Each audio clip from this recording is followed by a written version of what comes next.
अनंत सुतात्माओं को हमारा वंदन, नमन, मंगलाचरण। जे स्वरूप समझाविना पाम्यो दुख अनंत, समझाव्यो ते पद नमो श्री सद्गुरु भगवंत। परम कृपालु देव श्रीमद राजचंद्र जी द्वारा लिखित आत्मसिद्धि शास्त्र आधारित सत्संग हमारा चल रहा है। गत सत्संग के अंदर मतार्थी के लक्षण, उस विषय में हमने सूक्ष्मता पूर्वक जाना कि मतार्थी कैसे होते हैं, जबकि मतार्थी की भी इच्छा भावना तो है कि मुझ आत्मा का कल्याण हो, लेकिन उनकी मान्यता कुछ उलट प्रकार की होती है। वो किसको गुरु मानते हैं? देव गुरु धर्म के प्रति की जो मतलब श्रद्धा होनी चाहिए ना, उस प्रकार की श्रद्धा उनके अंदर नहीं है। गुरु वो किनको मानते हैं? तो कहते हैं कि बाह्य त्याग तो जो करते हैं, लेकिन जिनके पास आत्मज्ञान नहीं है, ऐसे गुरु को वो सद्गुरु मानते हैं। या तो अपने बाप दादा के समय के जो कुल धर्म को मानने वाले गुरु होते हैं, उनके अंदर में ममत्व पना करते हैं।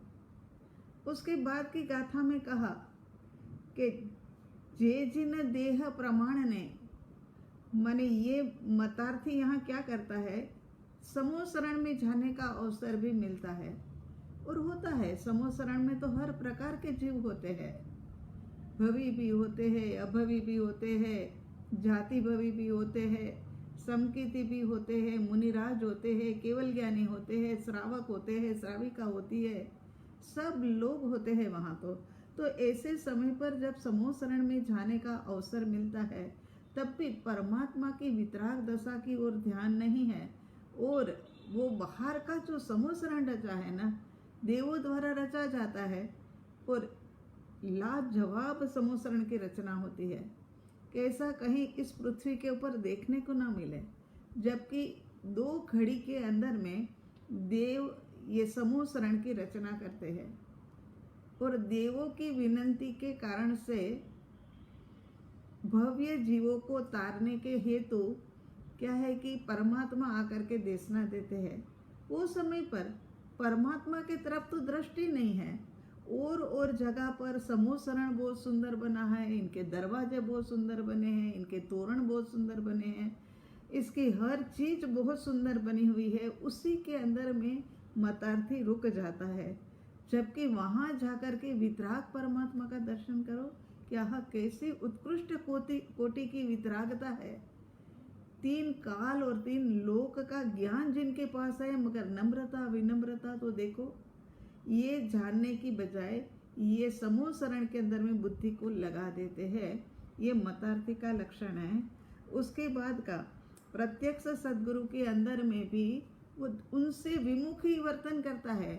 उनके पास जाएगा भी सही, जा करके बैठेगा भी सही, लेकिन वहां से उठ करके जब वो अपने असत गुरु के पास जाएगा न, वो समय पर वो यही बात रखेगा कि नहीं, आपके पास जो है ना वो और कहीं नहीं है, क्योंकि खुद का मान वहां पर है ना पोषित होता है, उनको वहां पर मान मिलता है। मान को पुष्ट करने के लिए ये मतार्थी ऐसा करता है।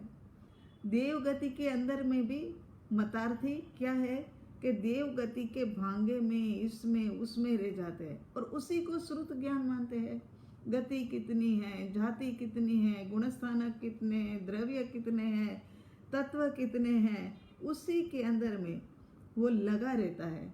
वो ऐसी भंग झाल में फंस जाता है कि श्रुत ज्ञान समझ करके उसी बात को मतलब मानता है कि मैं तो ये आत्मा, मैं तो क्या है कि शास्त्र का श्रवण कर रहा हूँ, या शास्त्र का पठन पाठन कर रहा हूँ, और खुद के साधुओं का वेश, आग्रह, ये सब बातों के अंदर में उनको इतनी ज़्यादा रूढ़ि चुस्तता होती है।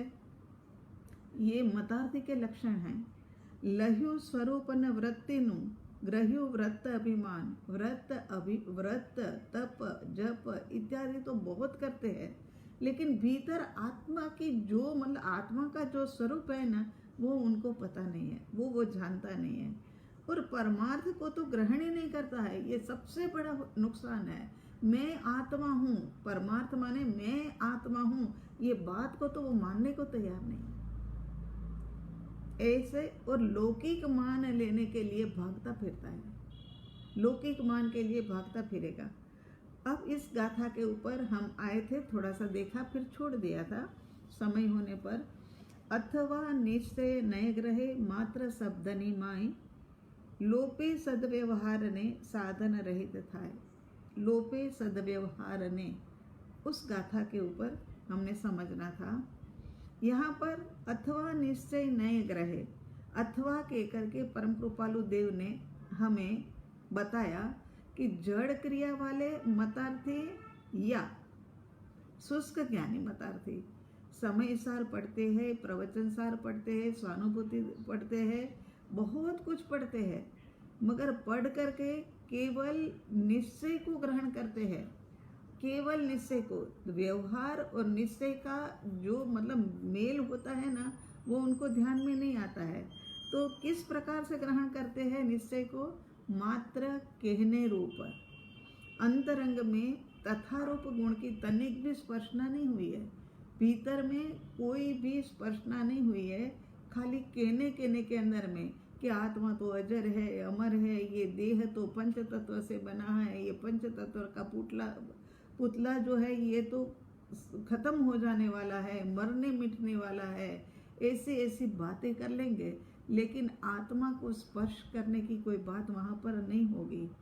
तो यहाँ कहते हैं कि सद्गुरु सत्शास्त्र, वैराग्य, विवेक आदि का व्यवहार करता नहीं, और तो और सही स्वयं को ज्ञानी मान करके साधन रहित होकर के वर्तता है, खुद को मानता है। मतार्थी ऐसा मानता है कि मैं तो ज्ञानी हूँ, और वो क्या है कि उनके पास साधन माने आत्मा, जहाँ पर त्रिकाली ध्रुव आत्मा जिसके ऊपर हमने ठहराव करना है, जिसका आश्रय लेना है, वो तो उनके पास है नहीं, और फिर भी अपने को ये सब बाह्य ज्ञान के माध्यम से मानता है कि हम तो ज्ञानी हैं। सद्व्यवहार का लोप माने सद्देव, सद्धर्म, सद्गुरु, सत्शास्त्र, वैराग्य, विनय, विवेक, तप, त्याग, ज्ञान, ध्यान आदि सब व्यवहार धर्म का निषेध करके वह साधन दशा के अंदर में प्रवर्तता है।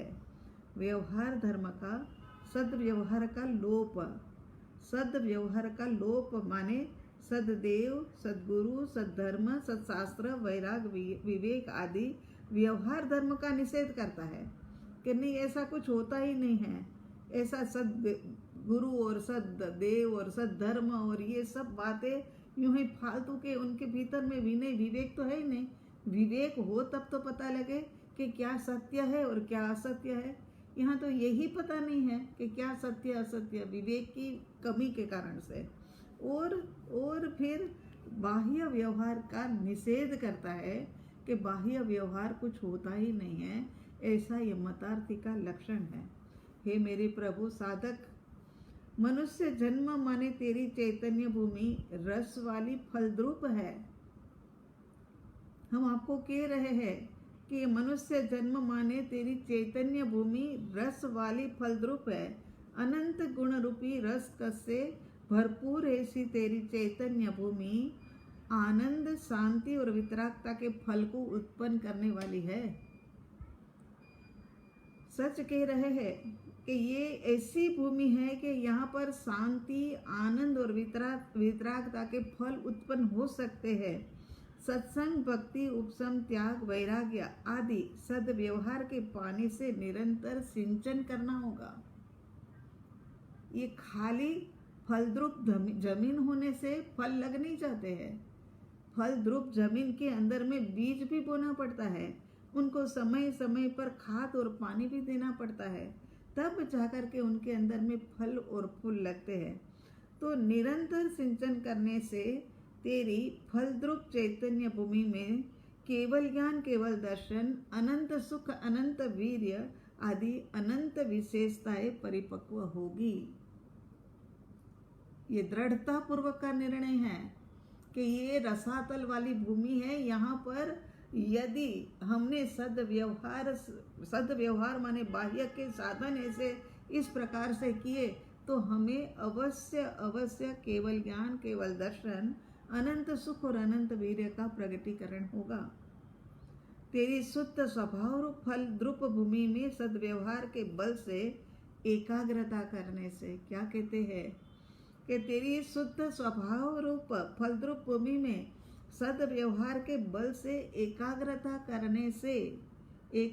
करने से वितरागता और आनंद के फवारे उठते हैं। इस मार्ग से ही तेरा कल्याण है।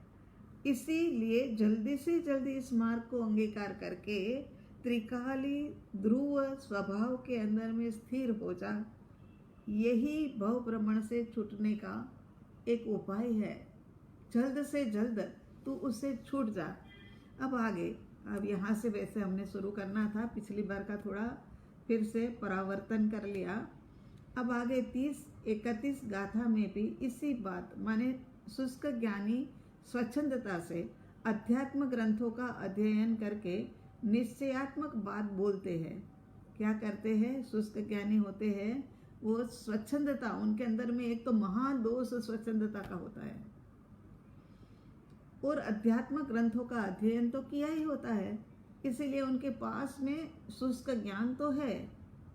आत्मा का अनुभव नहीं होने के कारण से वो ज्ञान तो सारा शुष्क ही है और निश्चयात्मक बात बोलते हैं। परमार्थ को माने आत्मा को समझे बिना एकांत पक्ष पकड़ करके सद व्यवहार का उत्थापन, कल्याण में निमित्त रूप साधनों का त्याग कर और साधन रहित वर्तन करता है, इसीलिए उनकी आत्मा का कल्याण नहीं होता है।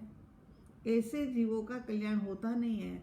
मतार्थी के लक्षण ही परम कृपालु देव ने इसलिए बताया है कि कहीं हमारे भीतर में ऐसी कोई जड़ता है तो नहीं, अगर है तो उसको अभी से ही हम ठीक कर लेवे। तो यहाँ पर कहते हैं कि इसी बात का विस्तार किया गया है। अज्ञानी और साधन रहित जीव के संग में आने वाले जीवों की कैसी दशा होती है वह स्पष्ट रूप से कृपालु देव यहाँ पर बताते हैं। गाथा नंबर 30 के ऊपर आए।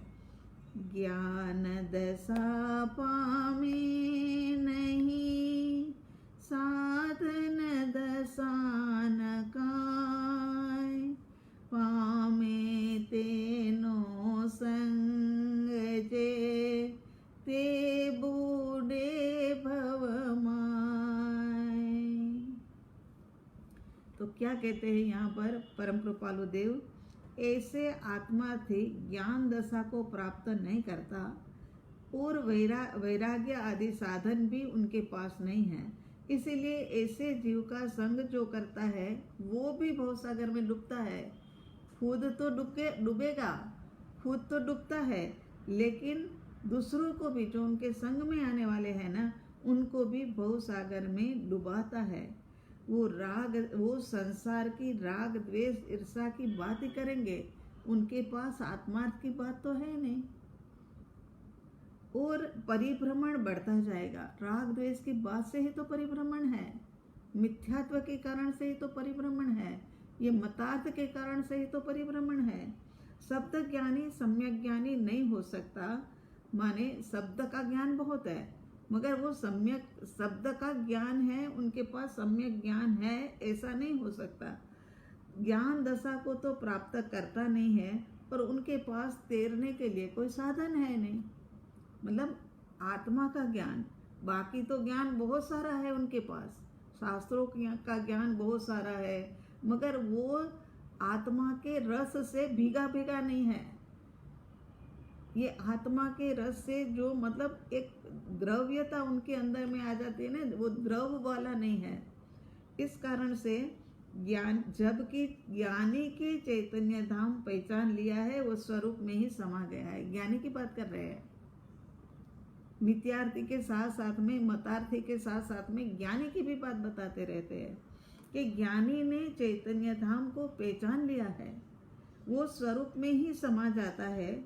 उनको बाहर आना पसंद ही नहीं पड़ता है, उनको बाहर में कहीं रुचि ही नहीं है। जिन्होंने अपने धूम धाम माने आत्मा में डुबकी लगाई है, अतीन्द्रिय आनंद ही धारण किया है, इसी कारण ज्ञानी को आत्मा की कीमत समझ में आ गई है। क्या हुआ है कि जिन्होंने अपने ध्रुव धाम माने आत्मा को, आत्मा के अंदर में डुबकी लगाई है, माने जिन्होंने अनुभव किया है, किया है और अनुभव करने से मिला क्या है उनको? अनुभव किया, अंतर में गहरे में डुबकी लगाई, तो उनको क्या मिला? तो कहते हैं अतीन्द्रिय आनंद। उनके भीतर में से अतीन्द्रिय आनंद प्रकट हुआ, आनंद ही धारण किया। इसी कारण ज्ञानी को आत्मा की कीमत समझ में आ गई है। उनको बाहर का सब आनंद नीरस लगता है। जैसे कि कोई 5-10 रुपये मजदूरी करता हो, उनको 5 करोड़ की लॉटरी का इनाम लग जाए, तो उनको, उस मजदूर को किसमें अब मजदूरी में रस रहेगा क्या? स्टेशन के ऊपर जा कर के बेगे उठाता है, 25-50 रुपया कमा लेता है, मगर उनको अगर करोड़ों की लॉटरी लग जाए तो क्या अब वो मजदूरी को पसंद करेगा? स्वरूप में समाये ज्ञानी की मस्ती अलग ही होती है। उनको भी एक लॉटरी लग गई है, बाहर से भीतर गए तो आत्मा अनुभव की एक लॉटरी लग गई है। उनकी मस्ती ही कुछ अलग होती है। जिनको आत्मा अनुभव हो गया है, जो स्वरूप के अंदर में समा गया है ना, उनका स्वरूप ही आसन हो जाता है। अरे कृपालु, परम कृपालु देव ने 130 नंबर के पत्रांक के अंदर में लिखा है, हमें बहुत पसंद आता है। कई बार हम ये कहते भी हैं कि वो वचन लिखते हैं कि धर्म ही जिनके अस्थि है, धर्म ही जिनकी मज्जा है, धर्म ही जिनका खून है, धर्म ही जिनकी त्वचा है, धर्म ही जिनकी इंद्रिया है, धर्म ही जिनका कर्म है, धर्म ही चलना, धर्म ही बैठना, धर्म ही उठना, धर्म ही खड़े रहना, धर्म ही जिनका शयन, धर्म ही जिनका जागना, धर्म ही आहार, धर्म ही विहार, धर्म ही निहार, धर्म ही विकल्प, धर्म ही संकल्प है, धर्म ही सर्वस्व। ऐसे जीव की प्राप्ति दुर्लभ है। वह मनुष्य देह रूप के अंदर में परमात्मा है। अभी आया ना पीछे भी कि सतपुरुष के अंदर में परमेश्वर बुद्धि हो जाती है, ऐसा उनका प्रभाव होता है। तो ये वाला श्रीमद् राजचंद्र जी का 130 नंबर का पत्रांक है। मगर हमें बहुत अच्छा लगता है कि जिनकी सारी क्रिया धर्ममय हो गई है, उठना बैठना खाना पीना सोना सब कुछ धर्ममय हो गया है। ज्ञानी भले ही राज्य चला रहा हो, व्यापार कर रहा हो, लेकिन उनका पुरुषार्थ अनंत आनंद निधान ध्रुव धाम स्वभाव की ओर ही ढला रहता है। क्या कहते हैं कि ज्ञानी चाहे राज्य चला रहे हो, और चला ही रहे थे ना, तीर्थंकर चक्रवर्ती जो हुए हमारे, भरत चक्रवर्ती को ले लो या कोई भी चक्रवर्ती को ले लो, उन्होंने राज्य चलाया ना, है ना। तो उन्होंने राज्य चलाया, चाहे वो राज्य चला रहे, समकित दृष्टि क्षायिक समकित है उनके पास। ये श्रेणिक महाराजा है, कृष्ण महाराजा है, वो सब क्षायिक समकित वाले, कि वो एक ही बार होता है और आने के बाद में कभी जाता नहीं है। ऐसा समकित उनके पास, श्री कृष्ण महाराजा के पास, श्रेणिक महाराजा के पास, भरत चक्रवर्ती के पास। और व्यापार करते हुए भी जिनका उपयोग अपनी ओर ही ढला हुआ रहता है, कैसे करते होंगे, कितनी उनको महिमा आती होगी। परम कृपालु देव जोहरी बाजार के अंदर में जवेरात का काम करते हैं, मगर जवेरात का काम करते हुए भी उनका सारा उपयोग को तो अनंत आनंद निधान ध्रुव स्वभाव की ओर ही ढला हुआ रहता है। चाहे करते हैं, लेकिन उपयोग जो प्रमुख रूप से है वो अंदर ही अंदर, भीतर ही भीतर के अंदर में ढला हुआ रहता है। ज्ञान दशा की प्राप्ति के लिए साधन दशा भी आवश्यक है। सत्य साधन की आराधना से ही पात्रता आती है। सही बात है, साधन है नहीं, खाली ज्ञान दशा है, उससे नहीं होगा। सत्य साधन की आराधना से पात्रता आती है।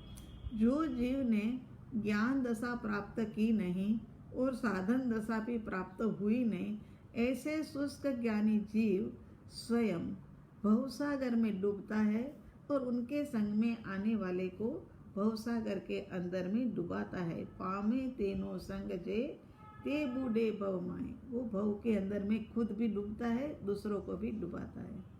ज्ञानी ऐसे जीवों को उपदेश देते हैं, ज्ञानी ऐसे जीवों को उपदेश देते हैं कि हे जीव, अनादि के कुसंस्कार से अभी भी तुझे क्यों धिक्कार नहीं छूटता?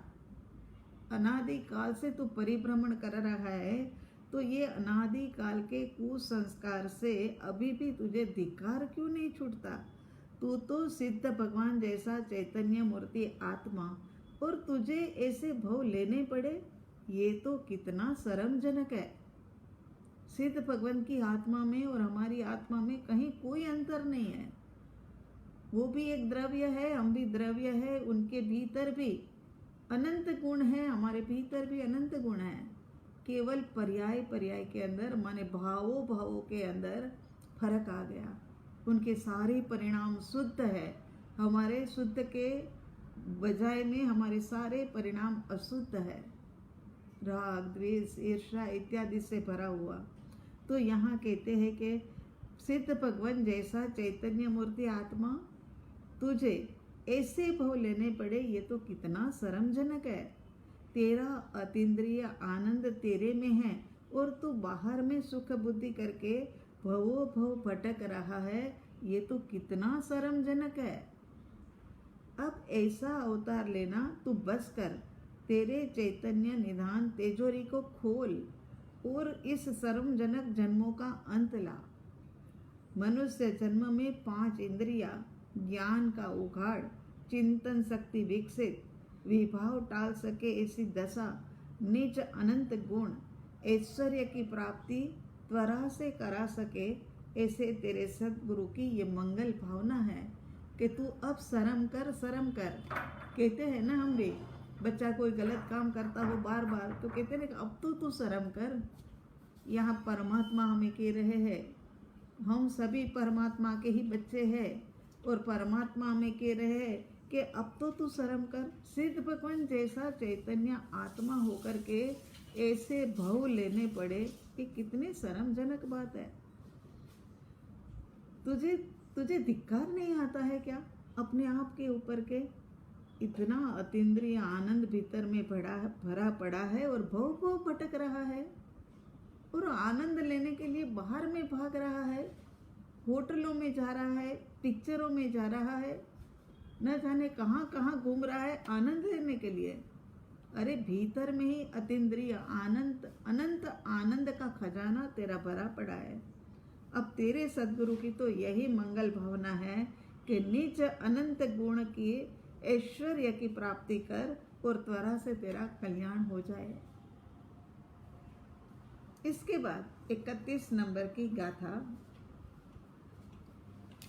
30 नंबर में कहा था कि जिन्होंने ज्ञान दशा या साधन दशा प्राप्त नहीं की, ऐसे शुष्क आध्यात्मिक गुरु भवसागर में डुबोते हैं। अब गुरु के लिए कहा, गुरु भी तो मिथ्यात्व हो सकते हैं। गुरु का विरोध कर लिया, मगर गुरु सब सद्गुरु हो ऐसा नहीं है जरूरी। तो यहाँ कहते हैं कि जिन्होंने ज्ञान दशा या साधन दशा प्राप्त नहीं की, ऐसे शुष्क आध्यात्मिक गुरु भवसागर में डुबोते हैं। शुष्क ज्ञानी जीव आत्मार्थ प्राप्त करता नहीं, ऐसे जीव मतार्थी है। उसका प्रयोजन बताते हुए परम कृपालु देव कहते हैं 31 नंबर की गाथा में, पण जीव मतार्थमा निज मानाधिकार पामे नहीं परमार्थ ने अनधिकारी मार्ग। सबसे पहला शब्द है ये पण, माने शुष्क ज्ञानी जीव भी। यहाँ जड़ क्रिया वाले की बात करी, अब कहते हैं शुष्क ज्ञानी जीव जो है वो भी मतार्थ में रहते हैं, क्योंकि शुष्क ज्ञानी अपने मत को संभालने में रुक जाने से आत्मार्थ को चूक जाता है, आत्मार्थ को चूक जाता है और परमार्थ प्राप्त कर नहीं सकता। इस गाथा में पण शब्द भी आया, पण माने भी। इस शब्द द्वारा परम कृपाणु देव ने ऐसे सूचन किया है कि जैसे क्रिया जड़ जीव की गिनती मतार्थी में होती है, वैसे ही शुष्क ज्ञानी की गिनती भी मतार्थी में ही होती है। ऐसा नहीं है कि ज्ञान, इसीलिए प्रभु बहुत ही जागरूक रहने की जरूरत है।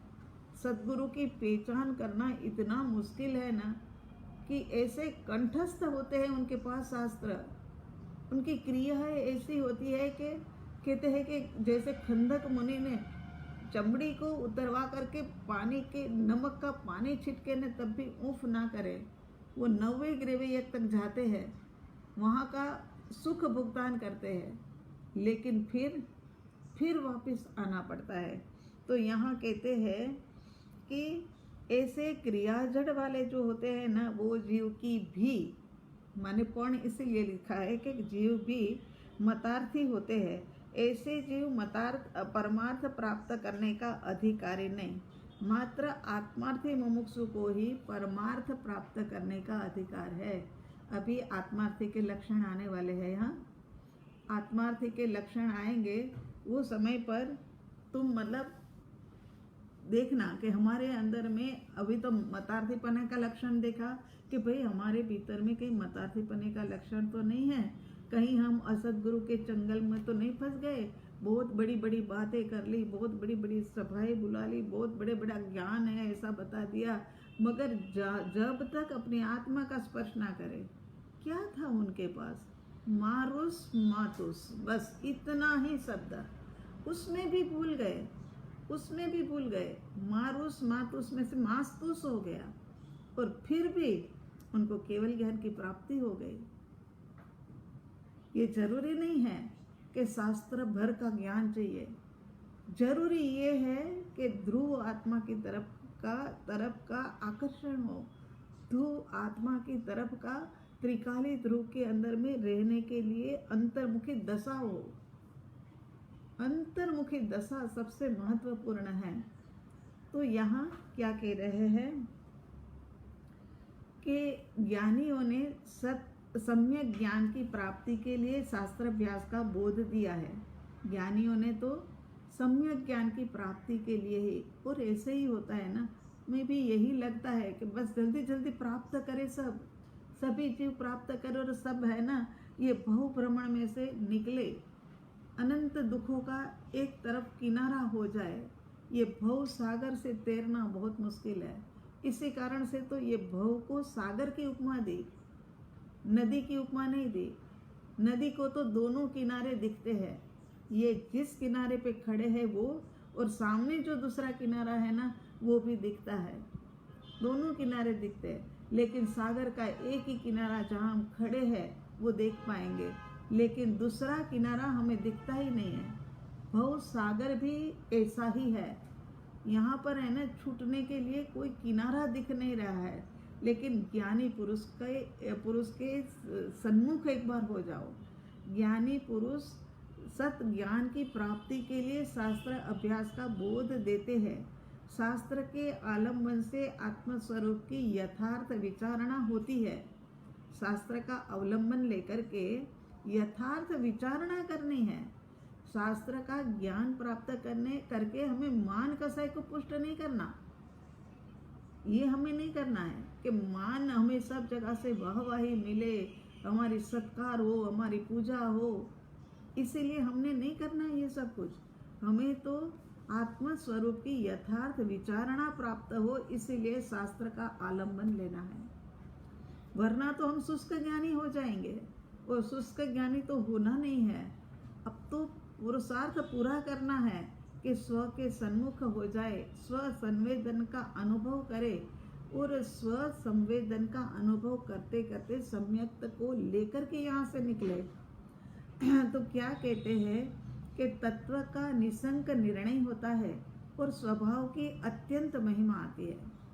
तब जब आत्मस्वरूप की यथार्थ विचारणा होती है ना, जैसी है ऐसी सुविचारणा इसको कहा जाए, ऐसी सुविचारणा होती है ना, तब तत्व का माने आत्मा का निसंक निर्णय होता है, उसमें शंका नहीं रहती। शास्त्र अभ्यास करना, शास्त्र अभ्यास का बोध जो है ना, वो हमें यही बताता है। वो पढ़ने के लिए पढ़ना ऐसा नहीं है, उसमें से बोध प्राप्त करना है, और उससे ये समझना है कि सुविचारणा क्या है। आत्म स्वरूप की यथार्थ सुविचारणा होती है, तत्व का निसंक निर्णय होता है, तत्व का निसंक निर्णय होता है, और स्वभाव की अत्यंत महिमा आती है। ये शास्त्र को पढ़ते पढ़ते, मगर किन को? शुष्क ज्ञानी को नहीं। जो ज्ञानी बनना चाहता है, जो भव भ्रमण को मिटाना चाहता है, परिभ्रमण से छुटकारा चाहता है, उनके लिए ये बात है कि तत्व का निसंक निर्णय होता है, स्वभाव की अत्यंत महिमा आती है, आत्म विकास के मार्ग पर आगे बढ़कर के आत्म स्वभाव की निर्विकल्प अनुभूति होती है। कैसा है स्वरूप? निर्विकल्प अनुभूति होती है और ज्ञान दशा प्रकट होती है। इस प्रकार से शास्त्र अभ्यास आत्म अनुभूति के अंदर में उपयोगी है। इसीलिए ये शास्त्र अभ्यास उपयोगी है। मान कसाई को बढ़ाने के लिए नहीं, अपने शिष्यों को बढ़ाने के लिए नहीं, उनके आगे ये बातें बताने के लिए नहीं। यहाँ शुष्क ज्ञानी शास्त्र अभ्यास में तत्पर रहते हैं। शुष्क ज्ञानी क्या करते हैं? यहाँ ज्ञानी की बात आई, अब शुष्क ज्ञानी। शुष्क ज्ञानी क्या करते हैं कि सीखना, सिखाना, याद करना, पढ़ना, पढ़ाना आदि क्रियाओं के अंदर में व्यस्त रहते हैं। लेकिन इससे मुझे क्या लाभ, ये सोचते नहीं हैं। पहले एक द्रव्य दृष्टि प्रकाश के ऊपर दीपिका प्रभु ने लिया था, तो हर बात में उन्होंने यही कहा था कि हर जगह पर जो काम करते होने, उसके अंदर में सोचो कि इस काम से मुझे क्या लाभ। तो यहाँ इधर की ओर दृष्टि नहीं जाती। यदि लोगों को उपदेश देता है तो सभी से प्रशंसा की अपेक्षा, प्रशंसा से ही अपने को कृतकृत्य मानता है। जितनी प्रशंसा ज़्यादा, जितनी लोगों की वाहवाही ज़्यादा, इतना ही अपने आप को कृतकृत्य मानता है, माने धन्यता का अनुभव करता है कि आहा, मेरे तो इतने शिष्य। इसी कारण से मतार्थी जीवों को आत्मार्थ के लिए अनअधिकारी कहे गए हैं। अनअधिकारी मान है ना, वो आता है ना, अधिकारीपणु बना। ये अध्यात्म मार्ग में एक विशेष प्रकार का आंतरिक परिणमन है। भीतर के अंदर में परिणमन पना जब होता है, अधिकारीपना ये अध्यात्म मार्ग के अंदर में विशेष प्रकार का आंतरिक परिणमन है, तब अधिकारीपना मिलता है। जो जीव अधिकारी है ना, वह छूटने का प्रयास करता है। अधिकारी है ना, वो छूटने का प्रयास करता है। उनको मानादि के अंदर में मिठास नहीं लगती, लेकिन खेद रहता है। अधिकारी जीव को मान सत्कार मिले तो खुश नहीं होता, लेकिन उससे छूटने का प्रयास करता है। और शास्त्र की समझ से निज अवलोकन, वेद ज्ञान और स्वसन्मुख होने का प्रयत्न करता है। जीव को सत्कार मिले तो खुश नहीं होता है। कौन है ऐसा जीव? जो अधिकारी है। अधिकारी है ना, वो जीव ऐसा होता है कि उनको तो यही लगता है कि मेरे को जो समझ आई है, उसके बाद उसके माध्यम से मैं निज का अवलोकन करूं, मैं स्व का अवलोकन करूं, वेद ज्ञान करूं, सन्मुखता का प्रयत्न करूं। और अनधिकारी मतार्थी जीव परमार्थ का प्रयास करने की बजाय सत्कार, पूजा आदि का प्रयत्न करता है। मान में उनको तो मीठापना लगता है, चीनी जैसा मीठा लगता है, उसी में तन्मय हो जाता है। त्रिकाली ध्रुव शुद्ध ज्ञायक आत्मा की महिमा आती ही नहीं। ये तो ये तो मतलब उनको तो क्या है कि उनको तो त्रिकाली ध्रुव की महिमा ही नहीं आती है। ये तो जिनका चित्त चार गति के चक्कर से खेद पा रहा है, जिनका जीव चारों गति के चक्कर से खेद माने दुखी हो रहा है, वही परमार्थ के अधिकारी है। अधिकारी जीव ज्ञानी का आश्रय लेकर आत्मा का आश्रय ग्रहण करता है। अधिकारी जीव जो होता है वो ज्ञानी को ढूंढता है। देखो, अपनी अपनी योग्यता, अपनी पात्रता, अपना उपादान जब तैयार हो जाता है ना, तो हमें ज्ञानी भी मिल जाते हैं। और ज्ञानी की खोज करके, ज्ञानी का आश्रय लेकर के आत्मा का आश्रय ग्रहण करता है। ज्ञानी के पास जाकर के कि बस मुझे तो अब कुछ नहीं चाहिए, केवल बस मुझे ये भव भ्रमण से खेद है, ये भव भ्रमण अब मुझे नहीं चाहिए। आत्मा का आश्रय ग्रहण करता है, अनंत सुख आदि गुणों का निधान प्रकट करता है। देखो देखो, ये ज्ञानी का आश्रय ग्रहण करता है ना, जिनको चारों गतियों के चक्कर का खेद है, वो ही परमार्थ के अधिकारी है।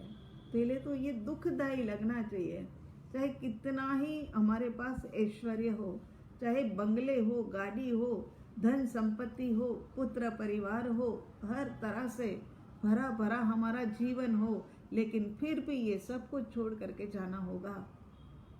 ये सब कुछ हमारे लिए कोई काम का नहीं है। ऐसी भीतर में भावना, हमें तो बस केवल आत्मा के अधिकारी बनना है। ऐसे चारों गति के चक्कर से दुख पाता है अधिकारी जीव फिर कहाँ जाता है? तो कहते ज्ञानी के पास जाता है। ज्ञानी के पास जाने में फिर आलस नहीं है, ज्ञानी के पास जाने में फिर उनको मतलब प्रमाद नहीं है, उनको लगता है नहीं जल्दी से मैं जाऊं और उनका आश्रय लेकर के मैं आत्मा को ग्रहण करूं, आत्मा को ग्रहण करूं। अनंत सुख आदि गुणों का निधान प्रकटता है और अनंत काल पर्यंत अनंत गुणों का निधान प्रकट होता है और अनंत काल पर्यंत वो उसी गुणों का अनुभव करता हुआ सुख के अंदर में ठहर जाता है। हे जीव, हे मेरे साधक गण, मानादि से तो तू अत्यंत उपेक्षित होकर तेरी सर्व शक्ति को परमार्थ के अंदर में, आत्मा की अनुभूति के अंदर में लगा दे, साधना में जुड़ जा। यही मेरी करबद्ध प्रार्थना है तेरे को। हमेशा सद्गुरु को बड़ी करुणा आती है, उनको होता है कि किस प्रकार से मेरा साधक, किस प्रकार से मेरा शिष्य आगे बढ़े और उनका भव भ्रमण समाप्त हो जाए, ऐसा वो चाहता है। तो यहाँ अब आत्मार्थी के लक्षण प्रकट होंगे। उससे पहले बीच में जो हम आपको महाविद्या क्षेत्र के अंदर में पिक्चर भेजते हैं, वो किसी ने हमारे पास पूछा था, हमारे पास फोन आया था बम्बई से कि वो चित्र में हमें कुछ समझ नहीं आता है। वो तो एक 4 साल के बच्चे के भीतर में कैसी तत्व की जिज्ञासा है, कैसी उनकी रुचि है, और वो यहाँ भी नहीं है। उनका जन्म ऑस्ट्रेलिया में हुआ है, ये 4 साल का समय जो बीता है वो भी उनका वहीं पर बीता हुआ है, लेकिन फिर भी धर्म के अंदर में कितनी रुचि। ये अधिकारी जीव है, इस कारण से ऐसा हुआ। शिवांश नाम है, लेकिन माँ बाप के संस्कार है, और संस्कार के कारण से जैसे जैसे हम ये बोलते जाते हैं, वो ही समय पर वो अपने कागज के अंदर में जो समझ आता है उसकी पेंटिंग वही समय पर करता है। और जैसे हमारा पूरा हो जाए उसके 1 या 2 मिनट के बाद ये जो चित्र बनाए होते हैं, पेंटिंग बनाई होती है, वो हमारे पास आ जाती है। ये बच्चे की अनुमोदना करने जैसा, बच्चे से प्रेरणा लेने जैसी बात है। हम तो फिर भी, और जिस दिन मिथ्यात्व के लक्षण समझाए गए वो दिन मेरे पास वॉइस SMS आया और इतना रोए जा रहा था कि माँ कभी ऐसा नहीं हो जाएगा ना कि हम ऐसे मतार्थी हो जाए। उनका वीडियो और उसके अंदर में वो लिख रहा है, बोल रहा है, रोते जा रहा है और बोलते जा रहा है कि हमारे साथ भी ऐसा तो नहीं हो जाएगा। कितनी जागृति अभी से। ऐसे बच्चे बड़े होकर के क्या बनेंगे। और बस हम तो यही सोचते कि ऐसे ही बच्चे भविष्य के अंदर में आगे आए और ऐसे धर्म क्षेत्र को संभाले, धर्म साधकों को संभाले और उनको आगे बढ़ाए। इसी बात के साथ में अब होते हैं आत्मार्थी के लक्षण। अब तो शिवांश बहुत खुश होगा, ऐसी ऐसी बातें आएगी। मतार्थी के लक्षण यहाँ पर पूरे हो गए हैं और अब आएंगे आत्मार्थी के लक्षण कैसे होते हैं वो बात बताते हैं। क्रिया जड़ मतार्थी और शुष्क ज्ञानी मतार्थी में देखने में मिलता है ऐसा सामान्य लक्षण मतार्थी का। ये 32 नंबर की गाथा के अंदर में हमने एक छोटी सी गाथा यहाँ पर ली है इन्होंने, 33 नंबर की गाथा, कि भाई अब है ना यहाँ पर ये समाप्त करके हम क्या है कि आत्मार्थी के लक्षण शुरू करने वाले हैं। वो बताने के लिए उन्होंने ये एक छोटी सी गाथा भी यहाँ पर हमारे सामने रखी है।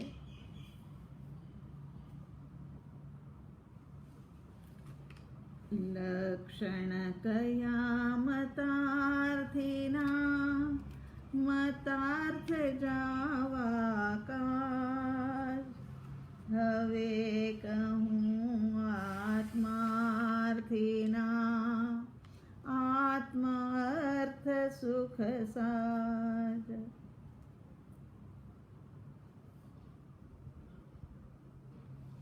नहीं कसायोपशांतता, नहीं अंतर वैराग्य, सरड़पणो न मध्यस्थता, ए मतार्थी दुर्भाग्य। इच्छा में पकड़ा हूँ, बीच में भी 32-33 नंबर की गाथा है। तो यहाँ क्या कहते हैं कि जिनके कसाय माने क्रोध मान माया लोभ शांत नहीं हुए, इस प्रकार अंतर वैराग्य भी उत्पन्न नहीं हुआ, आत्मा में गुण ग्रहण करने रूप सरलता भी है नहीं, मध्यस्थता माने सत्य असत्य की तुलना करने रूप अपक्षपाती दृष्टि भी उनके पास नहीं है, ऐसा मतार्थी जीव दुर्भागी है। माने जन्म जरा मृत्यु का छेदन करके मोक्ष को प्राप्त करने योग्य उनका भाग्य नहीं है। ये मिथ्यार्थी की बात है कि भाग्यवंत जीव ही मोक्ष मार्ग को प्राप्त कर सकता है। समझ लेना कि हमारा कहीं ना कहीं कभी ना कभी का पुण्य का उदय हुआ है कि हमें मोक्ष मार्ग की बात सुनने को मिलती है, हमें मोक्ष मार्ग के ऊपर चलने के लिए प्रयोग करवाए जाते हैं और प्रयोग के माध्यम से अनुभूति तक पहुंचने के लिए एक एक सूचना दी जाती है। ये हमारे सबका पुण्य का उदय है। तो यहाँ कहते हैं कि कसाय जिनके शांत नहीं हुए, इसीलिए चित्त अशांत चंचल और मलिन होता है, इसी कारण वो आत्मार्थ साधने में असमर्थ है। कसाय शांत नहीं हुए, कसाय माने क्रोधमान माया लोभ, कसाय का अर्थ होता है कस माने संसार और आय माने बढ़ना। जो संसार को बढ़ाता है वो कसाय, उसको कसाय कहा जाता है। और कसाय के कारण से ही हमारा सम्यक दर्शन रुका पड़ा है। ये जो आवरण है ना वो कसाइयों के कारण से, ये मिथ्यात्व के कारण से तो है ही है। तो यहाँ कसाय शांत नहीं हुए, इसीलिए चित्त अशांत चंचल और मलिन होता है। कितना नुकसान हो जाता है चित्त के अंदर में। संस्कार भी ऐसे ही पड़ते हैं। क्रोध किया, आज किया, कल किया, परसों किया, करते करते क्रोध करते रहे तो उस कारण से चित्त के अंदर में संस्कार डल जाते हैं। अशांति के, चंचलता के, मलिनता के संस्कार डल जाते हैं और इसी कारण से वो आत्मार्थ साधने के अंदर में असमर्थ होता है। आत्म कल्याण के लिए शांत गंभीर परिणाम की आवश्यकता है। जिनका चित्त छोटे से अच्छे बुरे प्रसंग में बहुत सुखी या दुखी हो जाता है, ऐसा जीव अंतर्मुखी आत्मा की साधना साध ही नहीं सकता।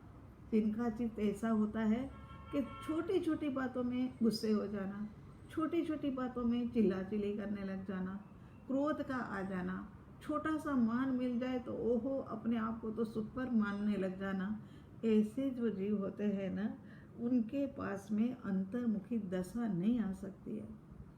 अंतर्मुखी दशा भी नहीं, साधना वो साध ही नहीं सकता है।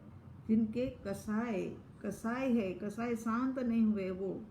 उसके बाद क्या कहते हैं कि नहीं अंतर वैराग्य, मतार्थ के अंतरंग वैराग्य नहीं होने से बाहर में वृत्ति भटकती रहती है, भीतर में वैराग्य है ही नहीं, इसी कारण से बाहर के अंदर में भटकती रहती है वृत्ति। मिथ्या भ्रांति के कारण सुख रूप लगते संसारी प्रसंग उनको अच्छे लगते हैं। मिथ्या भ्रांति के कारण संसार के अंदर में जो प्रसंग आते हैं वो उसके अच्छे लगते हैं और उसी के अंदर में वाहलप लगती है, माने उसी के अंदर में अच्छा लगता है।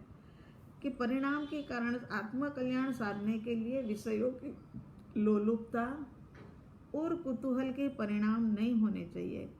आत्म कल्याण साधने के लिए विषयों की, पांचों इंद्रिय के विषय, मैं अच्छे से अच्छा कुछ सुन लूँ, मैं अच्छे से अच्छा कुछ देख लूँ, अच्छा सा सूंघ लूँ, अच्छा सा खा लूँ और अच्छा सा पहन लूँ, ये 5 इंद्रिय की लोलुपता है।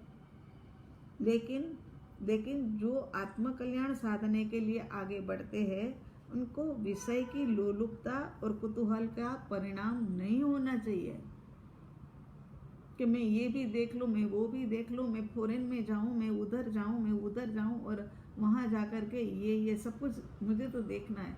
अरे सब चक्षुन्द्रिय के विषय है, इंद्रियों के विषय के अंदर में आसक्त होना ही नहीं है। आत्मा के भीतर में अतीन्द्रिय आनंद भरा पड़ा है और बाहर का जो आनंद है वो तो इंद्रिय का आनंद है। बाहर में कुछ दृश्य देखा, बड़े प्रभावित हो गए, ओहो ये हमने देख लिया, लेकिन ये सब कुछ जो है ना वो सब कुछ इंद्रिय के विषय है। कुतुब मीनार को देख लो, ताजमहल को देख लो, ये इंद्रिय के विषय है। उसको देख करके आनंद होता है, उसे तो अनंत गुना आनंद निज स्वरूप के अंदर में पड़ा है। परंतु जिनको भोगों में आनंद आता है वो अंतर्मुखी पुरुषार्थ नहीं कर सकता है, वो व्यक्ति अंतर्मुखी पुरुषार्थ नहीं कर सकता। उसके बाद क्या आता है कि नहीं अंतर वैराग, सरलपणु, मतार्थी जीव के परिणामों में सरलता नहीं होती है। इसी कारण दूसरों के गुण ग्रहण करने रूप और स्वदोष स्वीकार करने रूप कोमलता भी नहीं होती है। लेट गो और एडजस्टमेंट, ये महाविद्य का नारा। मतार्थी के अंदर में ये परिणाम नहीं होते हैं, मतार्थी के अंदर में सरलता होती ही नहीं है। इसी कारण से सरलता नहीं होने के कारण से किसी में गुण उनको देखते ही नहीं है। दिखे तब तो मतलब ग्रहण करे, दूसरों के गुण ग्रहण करने रूप और स्व के दोष देखने रूप दृष्टि ही नहीं होती है। ऐसी कोमलता भीतर में है ही नहीं कि हाय मेरे से आज इस व्यक्ति को दुख पहुंच गया, अरे रे मैंने आज ये गलती कर ली। छोटी छोटी बातों में अपने को लगता है कि अरे मेरे से गलती हो गई और अंदर से एक दुख होने लगता है कि ऐसे मेरे कारण से किसी जीव को दुख पहुंचा। तो यहाँ पर क्या होता है कि दोष स्वीकार करने रूप सरलता नहीं है मतार्थी में, वो जीव अंतर्मुखी पुरुषार्थ नहीं कर सकता है। उसके बाद आत्मार्थ साधने के लिए जीव को दुराग्रह, मताग्रह आदि मिथ्या आग्रह से मुक्त ऐसी अपक्षपात दृष्टि उनके पास होनी चाहिए। आत्मार्थ को साधने के लिए अपक्षपात दृष्टि, जीव को दुराग्रह, मताग्रह आदि मिथ्या आग्रहों से मुक्त ऐसी अपक्षपात दृष्टि चाहिए। पक्षपात वाली नहीं कि ये मेरा है तो अच्छा, दूसरे का है तो अच्छा नहीं है, पक्षपात रहित माने तटस्थ दृष्टि, जैसा है वैसा ही वह जीव अंतर्मुखी पुरुषार्थ, जो तटस्थ दृष्टि जिनकी नहीं है, पक्षपात वाली जिनकी दृष्टि है, वो कभी भी अंतर्मुखी पुरुषार्थ कर नहीं सकता है। नहीं कसाय उपशांतता, माने आया यहाँ पर कि कसाय की उपशांतता, तो यहाँ क्या कहते हैं कि चित्त में कसाय जागृत होने से जीव व्याकुल, अशांत, उहापो, मलिनता के कारण उनका चित्त शांत, निर्मल और एकाग्र नहीं होता है, ये कसायों के कारण। ये साधक स्वयं के चित्त को कसाय रहित बनाकर सुख शांति का अनुभव करना, यही तो धर्म का पंथ है। स्वयं के चित्त को कसाय रहित करना, ना क्रोध, ना मान, ना माया, ना लोभ, और संपूर्ण स्वीकार भाव, जो है वो मेरा ही बोया हुआ मुझे मिल रहा है, जो है वो मुझे सब मंजूर है। प्रभु तेरी तरफ से जो जो मुझे मिल रहा है वो मुझे सब मंजूर है। वैसे तो कर्म राजा की ये देन है, मगर स्वीकार करना होगा, क्योंकि हमने बोए हैं। याद रखना कि चने बो करके कोई गेहूं नहीं प्राप्त कर सकता है, गेहूं बो करके कोई बाजरी नहीं प्राप्त कर सकता है।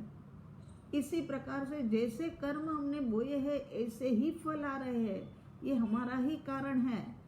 जो फल आ रहे हैं, अच्छे फल आ रहे हैं, बुरे फल आ रहे हैं, ये हमारे ही कर्म के कारण से है। और ज्ञानी क्या करता है कि अच्छा फल आता है तो उसका सदुपयोग करने लग जाता है कि इतनी अनुकूलता है, इतनी हर तरह की सुविधा है, तो जल्दी से आत्मार्थ को साधो। तो हे साधक, स्वयं के चित्त को कसाय रहित बनाकर सुख शांति का अनुभव करना, यही धर्म का पंथ है। अंतर में वैराग्य नहीं, वैराग्य माने अनासक्ति, सरलता माने स्वदोष का स्वीकार, स्वदोष का स्वीकार, ये सरलता। वैराग्य माने अनासक्त दशा, मध्यस्थता माने पक्षपात रहित पना, शत्रु मित्र प्रत्यय वर्ते समदर्शिता। कहते हैं ना परम कृपालु देव, चाहे शत्रु हो चाहे मित्र हो, मगर एक समान दृष्टि।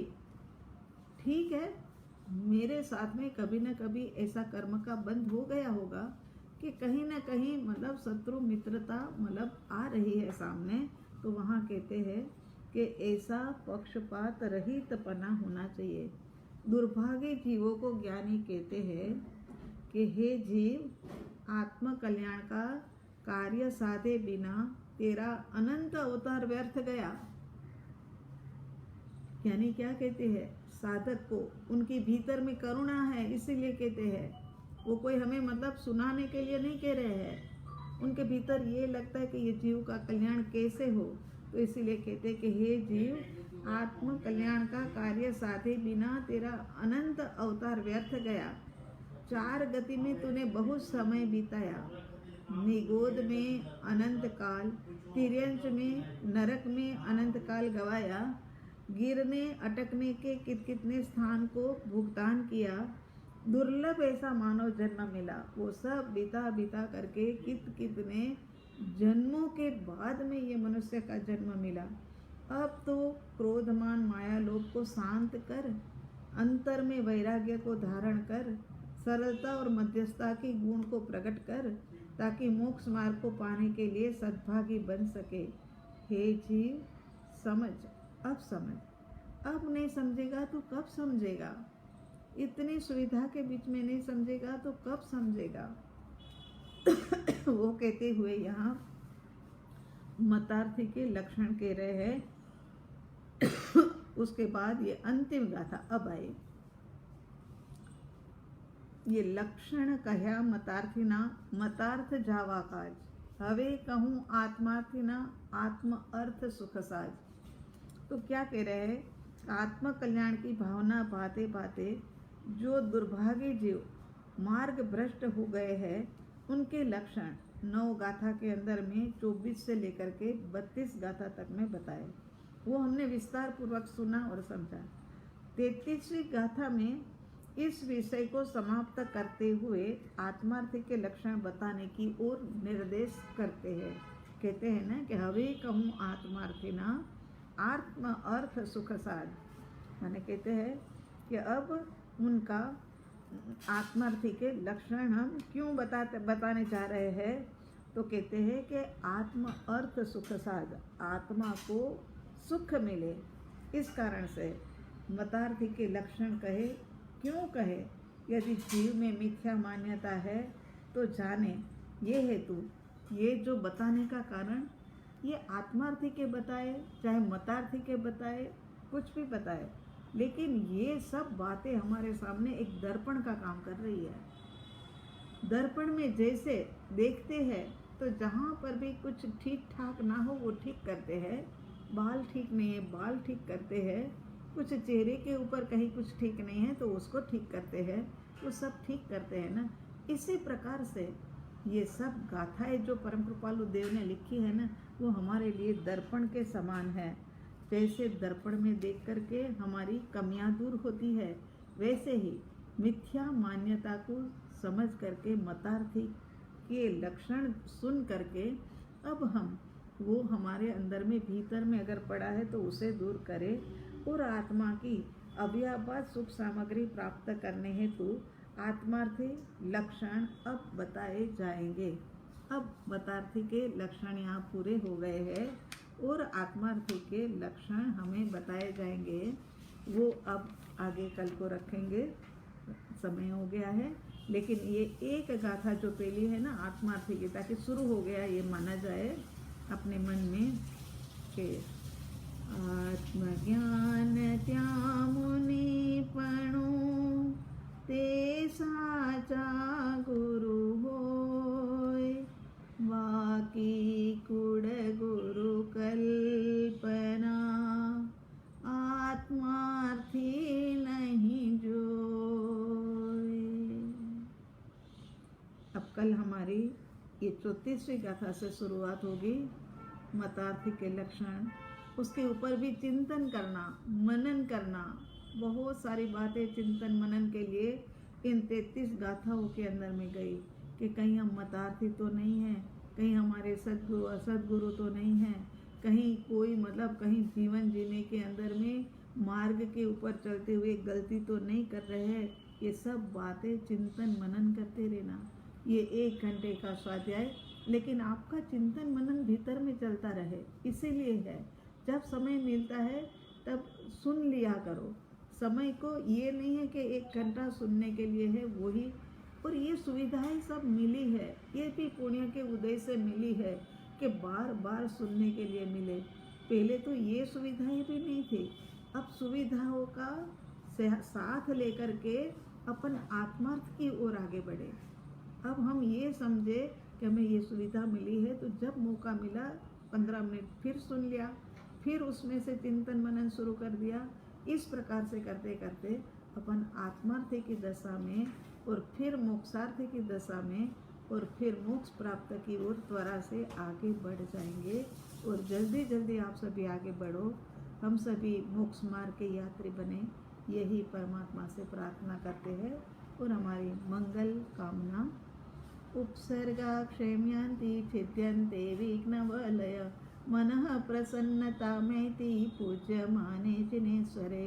सर्वमङ्गलमाङ्गल्यं सर्वकल्याणकारणं प्रधानं सर्वधर्माणां जैनं जयति शासनं, जैनं जयति शासनं। शांति शांति शांति। सबका मंगल हो, सबका कल्याण हो, सबका भला हो, सबको साता मिले, यही अंतर हृदय की प्रार्थना।